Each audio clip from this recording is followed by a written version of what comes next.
আমরা দাঁড়িয়ে আছি ঠাকুরগাঁয়ের পীরগঞ্জ উপজেলার ৯ নং শ্যানগাঁও ইউনিয়নের কানারি এলাকায়। এখানে একটি আমবাগানে এক মহিলার মৃতদেহ পাওয়া গেছে। আমরা এলাকায় এসে যেটুকু জেনেছি যে তার বৌমা রয়েছে, তার ছেলে বাইরে থাকে। তার বৌমার কাছে শুনেছি যে সে গতকাল রাত সন্ধ্যার দিকে সে বাড়ি থেকে বের হয়ে যায়।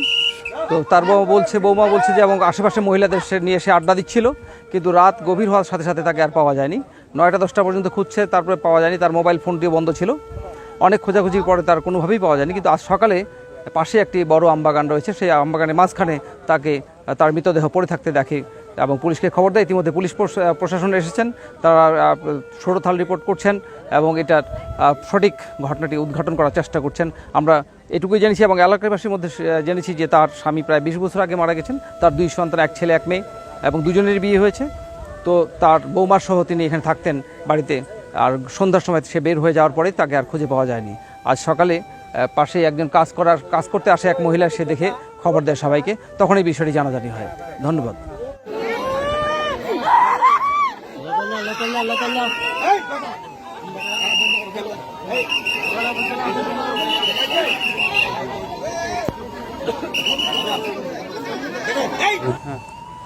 আসলে আমি রাতে তো নির্বাচনের মাঠেই ছিলাম। এই পর্যায়ে ভোর সকালে ফোন মাধ্যমে জানতে পারলাম যে এখানে একটি হত্যাকাণ্ড ঘটেছে। আসে দেখছি যে আসলে প্রকৃতপক্ষে ঘটনাটি সত্য এবং এই ধরনের হত্যাকাণ্ড যারা ঘটিয়েছে, মনে হচ্ছে যে মানুষের কাছ থেকে যে প্রথমে যারা দেখছে সে বিবস্ত্র অবস্থায় ছিল, সে ধর্ষিত এবং হত্যাকাণ্ড, এই সমস্ত জঘন্য হত্যাকাণ্ডের আমরা দৃষ্টান্তমূলক বিচার চাই, শাস্তি চাই এবং দ্রুত যেন অপরাধী গ্রেপ্তার হয় তার জন্য পুলিশ প্রশাসনের প্রতিও আমরা অনুরোধ করছি। প্রেস, সংবাদ, যত যারা মিডিয়া কর্মী আছেন, আপনারা এই হত্যাকাণ্ডের সঠিক তথ্য উদ্ঘাটনের জন্য সহযোগিতা করবেন। আর এলাকাবাসী থেকে সমস্ত ন্যাক্কারজনক হত্যাকাণ্ডের জন্য আমরা তীব্র নিন্দা ও প্রতিবাদ জানাচ্ছি এবং অপরাধীর প্রতি দৃষ্টান্তমূলক শাস্তি দাবি করি।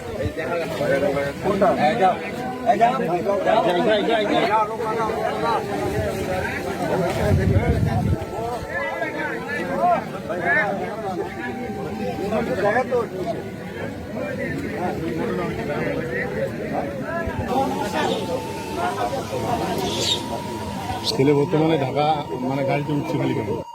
আমি মোহাম্মদ দেলোয়ার হোসেন, 4 নম্বর ওয়ার্ড, 9 নম্বর শ্যানগাঁও ইউপি সদস্য। আমি ফোনে লোক মুখে শুনতে পাই, শুনে আসে দেখলাম মোসাম্মদ রেজিয়া বেগম, তার মরদেহ দেখে যে মৃত্যু করছে, এটা সত্য।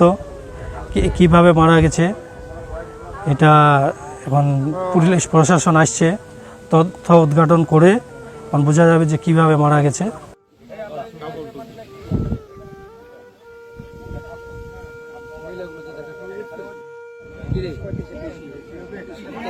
ভালো জিনিস পছন্দ হবে না, দেখছি।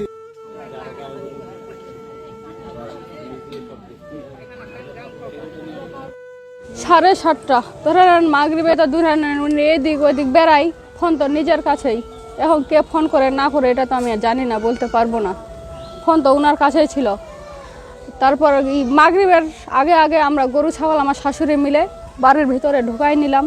ঢুকাই নেওয়ার পর আমার শাশুড়ি, আমার ওই যে চাচি শাশুড়ি, আমার ফুপি শাশুড়ি, সবাই মিলে ওরা বাইরে ওইদিক বসে গল্প করতেছিল।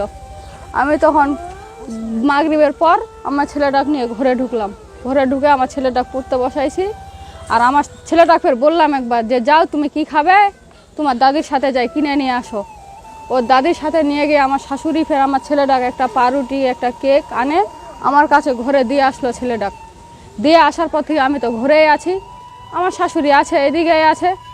পরে তখন 8টা, সাড়ে 8টা এরকম হবে মনে হয়, যে আমাদের খরচ নিয়ে আসলো একজন, আমার বড় বাপু আসে। ফের বাইরে হলাম যে আমার শাশুড়ি কই।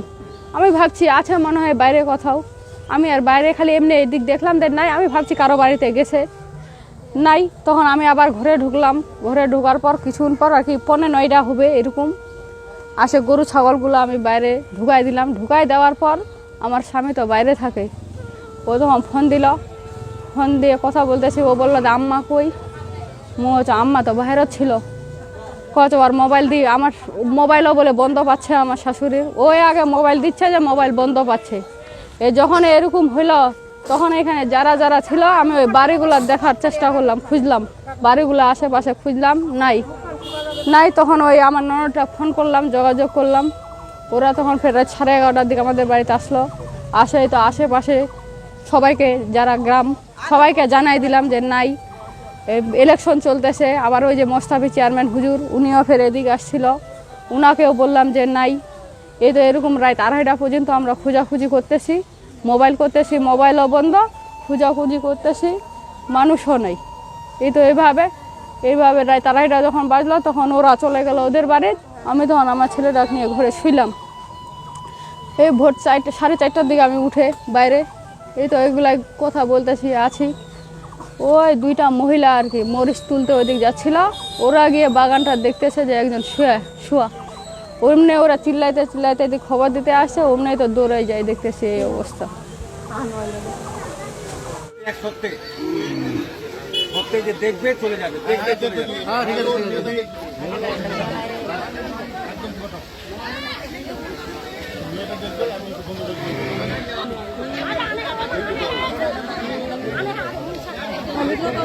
আমার বাসা হচ্ছে 7 নম্বর হাজিপুর ইউনিয়ন 5 নম্বর ওয়ার্ডে। তো আমি লোক মারফত বিভিন্ন মাধ্যমে জানতে পারলাম যে 9 নং সেনগাঁও ইউনিয়নে একটা ঘটনা ঘটছে, এটা আম বাগানে নাকি একটা মহিলাকে মেরে ফেলছে। তো আমরা দেখতে আসলাম, দেখতে আসে দেখি যে আইনশৃঙ্খলা বাহিনী এখানে লোকজন আছে এবং সাংবাদিক বৃন্দ আছে। এখন এটা ঘটনা আসলে কীভাবে ঘটছে আমরা জানি না, আইনশৃঙ্খলা বাহিনী তদন্ত সাপেক্ষে জিনিসটা খুঁজে বের করবে।